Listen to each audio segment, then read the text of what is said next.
Bagaimana cara meningkatkan atau menguatkan ingatan? Baik. Satu, ada 4 cara.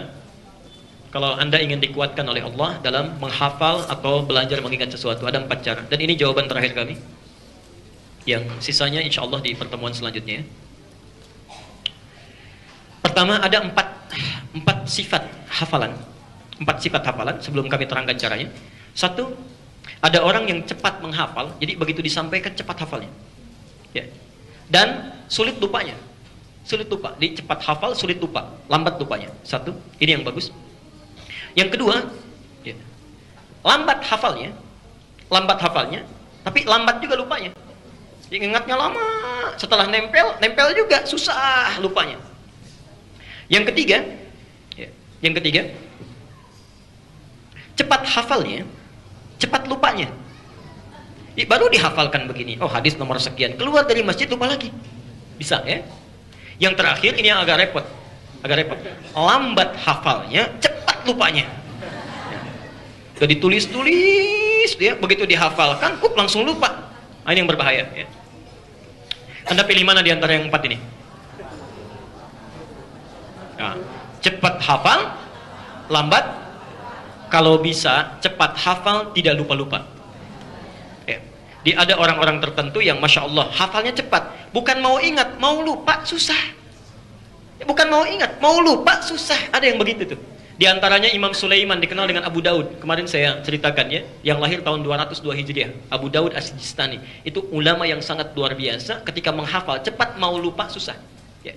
Al-Bukhari, Abu Hurairah dan sejenisnya. Baik. Nah, kalau Anda ingin menemukan tipikal yang demikian, di antara tata caranya, Anda bisa buka di kitab At-Tibyan karang Imam An-Nawawi. Saya rangkum cepat saja. Satu, meluruskan niat. Meluruskan niat saat mau belajar.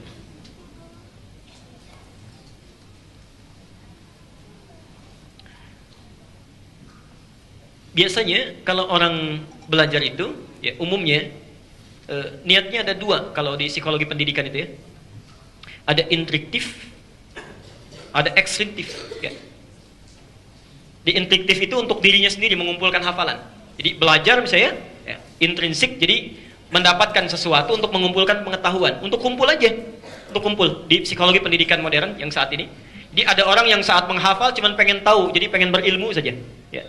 Ada ekstrinsik. Ekstrinsik itu mengumpulkan ilmu untuk tujuan yang lain. Kalau bahasa anak sekolah sekarang, menuntut ilmu untuk dapat kerjaan, menuntut ilmu untuk dapat ijazah. Jadi ilmu itu cuma jembatan saja, yang penting kerjaan dicapai. Yang seperti ini yang agak bahaya ini, karena saat kerja ilmunya lupa. Ya. Nah, Islam tidak keduanya. Islam tidak pada keduanya. Karena Islam ini memadukan keduanya dengan niat namanya, dengan niat. Kalau Anda belajar hanya sekedar ingin mendapatkan pengetahuan yang melekat pada diri sendiri, diri pribadi sifatnya. Pelan-pelan. Karena sifatnya manusiawi, diri pribadi, ya, setiap manusia pasti punya keterbatasan, terbatas. Kalau batasnya ini sudah hilang, maka ilmu tidak mudah untuk diserap. Misal, semakin sepuh, kan daya ingat semakin berkurang ya. Berarti setiap pribadi pun punya keterbatasan. Tapi kalau Anda inginkan untuk kepentingan yang lain, dunia misalnya yang lain, dunia, maka saat dunia dicapai, ilmu pun bisa berkurang. Kalau Anda ingin mendapatkan ilmu yang terus menempel, melekat di dalam jiwa, tidak hilang, maka titipkan, mintakan, niatkan untuk yang tidak pernah punya batasan. Siapa? Allah. Maka kalau Anda ingin belajar, menghafal, melakukan sesuatu, lakukan karena Allah. Itulah sebabnya ketika Nabi Muhammad SAW diperintahkan untuk belajar, wahyu yang pertama turun apa? Jangan sampai situ, sempurnakan. Karena ketika wahyunya turun dengan menggunakan Iqra, nabinya tetap nggak bisa baca. Perhatikan, lihat sejarahnya. Ya, saya kira Ustaz Khalid sudah mengajarkan barangkali. Ya, ketika malaikat turun dalam sirah An-Nabawiyah, ya, lalu mengatakan Iqra di Gua Hira, Nabi menjawab apa? Ma ana biqari, saya nggak bisa baca. Saya nggak bisa baca. Turun lagi sampaikan Iqra, baca. Kata beliau, saya nggak bisa baca. Sampai 3 kali. Ketika yang ketiga dipeluk oleh Jibril yang menyamar jadi laki-laki itu, dipeluk, dipegang erat, disempurnakan kalimatnya. Lihat kalimatnya. Iqra bismi rabbikal ladzi khalaq. Allah. Nah, ini pelajar muslim harusnya begini. Ini baca yang di atas. Bismillahirrahmanirrahim. Lihat kalimatnya ya. Lihat kalimat bismi. Wahyu turun, Iqra. Tidak sampai sini. Bismi rabbikal ladzi khalaq.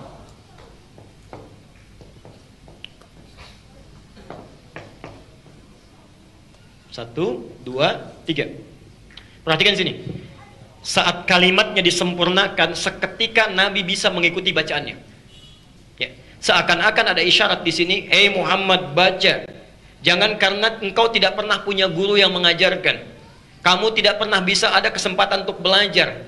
Tidak punya kemampuan untuk membacakan sesuatu. Lakukan semua itu bismi rabbik, karena Tuhanmu. Niatkan karena Allah, inginkan karena Allah. Yang menciptakan kamu saja begitu mudah, apalagi membuat kamu bisa mengikuti bacaan. Maka ketika sesuatu dilakukan karena Allah, Nabi yang tadinya tidak bisa mengucapkan bacaan itu ditanamkan oleh Allah Qur'annya dalam dirinya. Maka turunlah Quran, dibacakan oleh beliau, baru bisa membaca. Ikra, ikra, ikra, mengikuti bacaannya. Di sini ada isyarat, mohon maaf ya, jangankan yang susah, jangankan yang sulit, yang mustahil pun, kalau Anda lakukan karena Allah, maka akan dimudahkan oleh Allah. Saya usia sudah 70 tahun Pak, kayaknya kalau untuk menghafal Al-Quran, sudah hilang kesempatannya, apalagi Qurannya setebal ini misalnya. Anda 70 tahun, ada yang 82 tahun nggak bisa baca, nggak bisa nulis, cuman mendengar saja, 2 tahun hafal Quran. 2 tahun hafal Quran, Anda yang bisa baca, bisa nulis. Masya Allah, masa sudah 2 tahun belum hafal-hafal juga? Ya. Sampai kapan? Ya, lihat sini. Karena itulah kalimat bismi dalam ayat Iqra, ba-nya menggunakan alif begini. Lihat. Cuma ayat ini yang kalimat ba-nya menggunakan alif. Sedangkan kalimat bismillah yang lain, bismillahirrahmanirrahim, ba-nya nggak ada alifnya. Ya. Jadi kalau di mushaf Anda tidak ada alifnya, itu salah itu mushafnya. Keliru tulisannya, harus ada alifnya. Karena tanda alif ini menunjukkan peristiwa bahwa alif itu menunjukkan panjang, sesuatu proses yang panjang. Ya. Umumnya kalau harokatnya ba, ada harokat kasrah, bi, itu alif gak ada. Kalau ada ya wajar, tapi alif gak ada. Karena alif itu biasanya menunjukkan satu makna, huruf yang dibaca a panjang. Ada huruf ta begini, dikasih alif begini, baca ta. Ada huruf fa, dikasih alif, baca fa, selalu a panjang. Kok bisa yang ini harokatnya ba, kasrah, tapi ada alifnya? Ingin menunjukkan pesan kepada kita bahwa ini menunjuk satu kisah. Ada orang yang ketika diminta baca, panjang prosesnya, nggak bisa-bisa. Tapi ketika dilakukan karena Allah, begitu cepatnya. Saking cepatnya, pengen cepat dikuasai. Ya. Sudah bisa dibacakan, pengen cepat-cepat. Sampai turun ayat di Quran surah 75, ayat 16 sampai 18 itu. La tuharrik bihi lisanaka lita'jala bi. Muhammad, jangan cepat-cepat engkau lafadzkan itu untuk sekadar menghafalkannya. Kenapa? Inna jama'nahu wa qur'anah. Karena kami sudah tanamkan itu dalam jiwamu. Orang-orang yang mengingat, menghafal karena Allah, dia tidak akan capek mengingatnya. Allah yang akan tanamkan apa yang diingatnya dalam jiwanya. Jelas sampai sini? Jadi coba cek, barangkali anak-anak agak terlambat menghafal, mengingat dalam pelajaran di sekolahnya, karena mungkin tidak diarahkan meniatkan pelajarannya karena Allah. Ya. Termasuk Anda yang datang ke sini mau taklim, mungkin agak sulit mengingat sesuatu. Coba cek niatnya, sudah benar belum karena Allah? Jangan ke sini ketemu teman, ya, pengen cuma lihat ustadznya, macam-macam dan sebagainya. Ya, hati-hati. Ya, baik. Yang kedua, saya agak cepat. Satu niat, yang kedua kesungguhan. Ada kesungguhan. Sungguh. Di antaranya mencatat, ya, berdoa. Sebelum belajar berdoa dulu. Allahumma faqihni fid din wa 'allimni ta'wil. Ya, Allah akan kuatkan insyaallah. Yang ketiga, tingkatkan amal soleh. Ini intinya, tingkatkan amal soleh. Karena ilmu itu cahaya. Cahaya Allah itu hanya akan diturunkan, ya, kepada orang yang beramal soleh. Dan yang terakhir, meninggalkan maksiat. Jauhi maksiat. Kalau Anda sudah bisa mengerjakan yang keempat ini, maka insya Allah Allah akan jaga, ya, kekuatan ingatan Anda dan selalu berada dalam kebaikan.